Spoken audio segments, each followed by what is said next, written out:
বৈষম্য বিরোধী ছাত্র আন্দোলনের আহ্বায়ক হাসনাত আব্দুল্লাহর বাসা থেকে বিপুল পরিমাণ টাকা পাওয়া গেছে। দর্শক, আপনারা এই মুহূর্তে দেখতে পাচ্ছেন এনসিপি নেতা হাসনাত আব্দুল্লাহর বাসায় কিন্তু একেবারে টাকার গোডাউন পাওয়া গেছে। 700 কোটি টাকা দুর্নীতির দায়ে সেনাবাহিনীর ভয়ঙ্কর অভিযানে গ্রেফতার হাসনাত।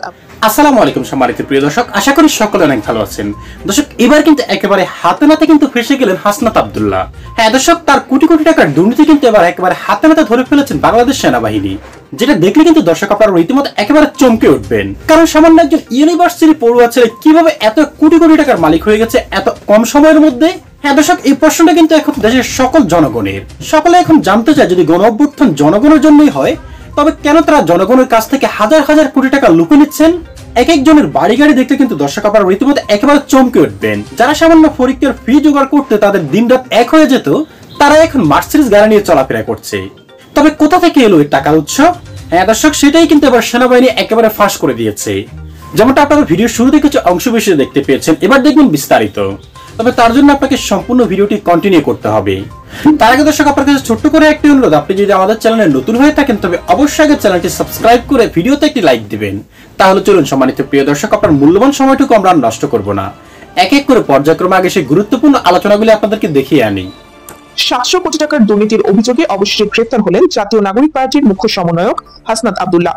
ভোর 4:45 রাজধানীর বনানী 11 নম্বর সড়কের বিলাসবহুল পেন্ট হাউসে সেনাবাহিনীর special task force operation black লিস্টের নেতৃত্বে চালানো হয় ভয়ঙ্কর এক গোপন অভিযান চলাকালে চারদিক ঘিরে রাখা হয় আধুনিক প্রযুক্তি সজ্জিত সাঁজোয়া যান দিয়ে।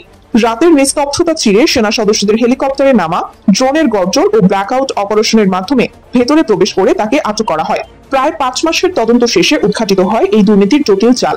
সেনাবাহিনীর ইন্টেলিজেন্স ইউনিট এবং ডিজিটাল ফরেন্সিক ব্যুরো যৌথভাবে পরিচালিত এই অনুসন্ধানে বেরিয়ে আসে জাতীয় নাগরিক পার্টির অন্তর্বর্তীকালীন তহবিল ব্যবস্থাপনায় জালিয়াতি করে বিদেশি সহায়তা ও রাষ্ট্রীয় উন্নয়ন প্রকল্পের নামে চাঁদা তুলে অন্তত 700 কোটি টাকা আত্মসাৎ করেছেন হাসনাত আব্দুল্লাহ।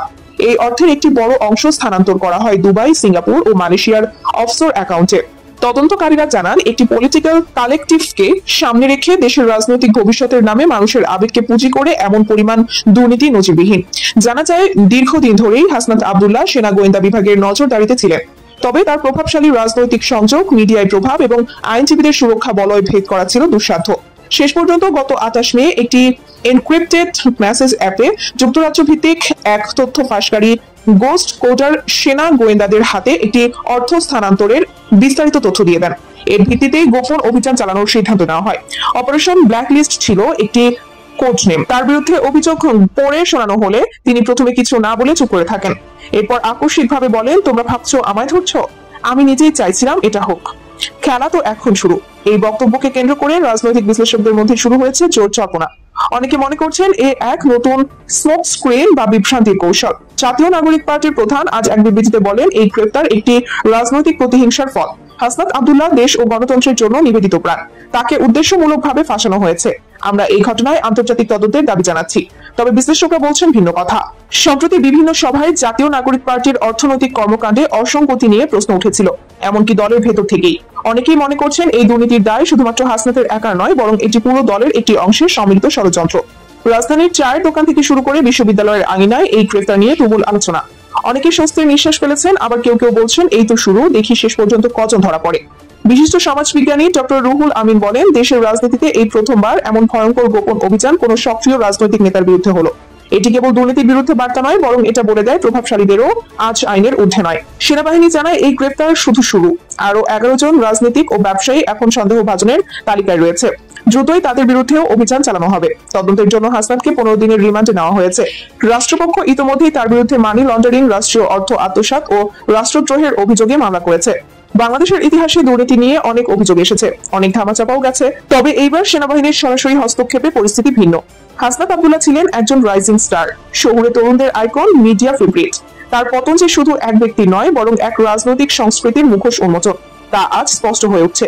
সন্ধ্যার পর রাষ্ট্রপতি কার্যালয় থেকে এক প্রেস বিজ্ঞপ্তি জারি করে জানানো হয়েছে, এই অভিযান রাষ্ট্রের সুশাসন প্রতিষ্ঠার সংকল্পের প্রতীক।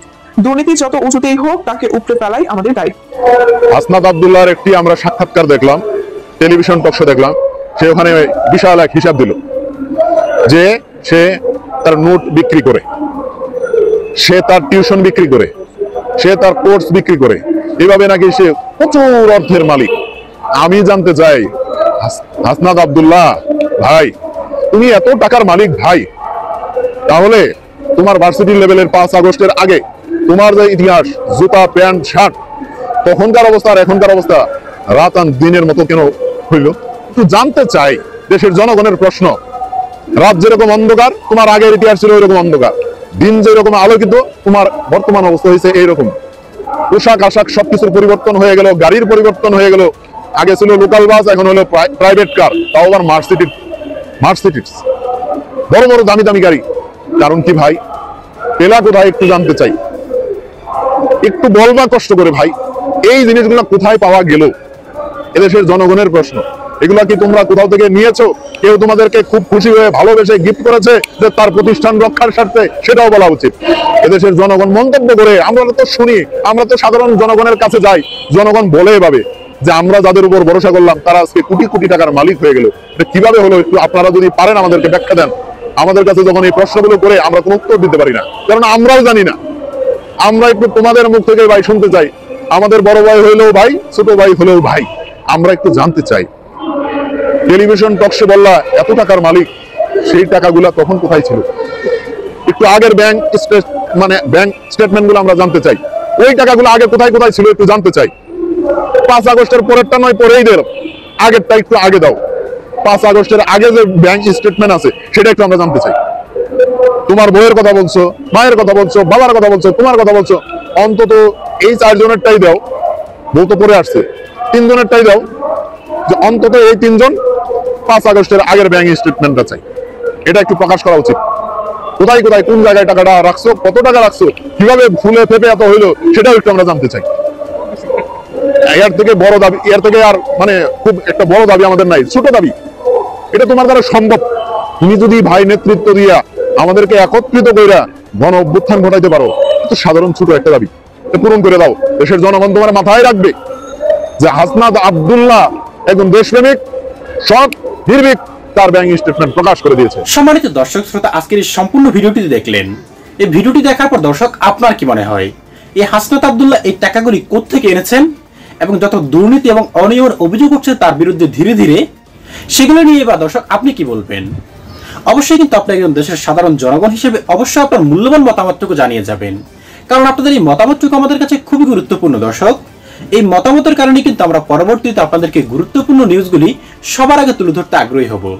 শেষ করবো দর্শক, তবে তার আগে আপনার কাছে ছোট্ট করে একটি অনুরোধ, আপনি যদি আমাদের চ্যানেলে নতুন হয়ে থাকেন তবে অবশ্যই আগে চ্যানেলটি সাবস্ক্রাইব করে ভিডিওতে একটি লাইক দেবেন। আর যদি অলরেডি সাবস্ক্রাইব করে থাকেন, আপনাকে জানাই অসংখ্য ধন্যবাদ। দর্শক, আজ আর কথা বাড়িয়ে আপনার মূল্যবান সময়টুকু নষ্ট করব না, আজ এখানে শেষ করছি দর্শক। আশা করি সকলে অনেক ভালো থাকবেন। খোদা হাফেজ।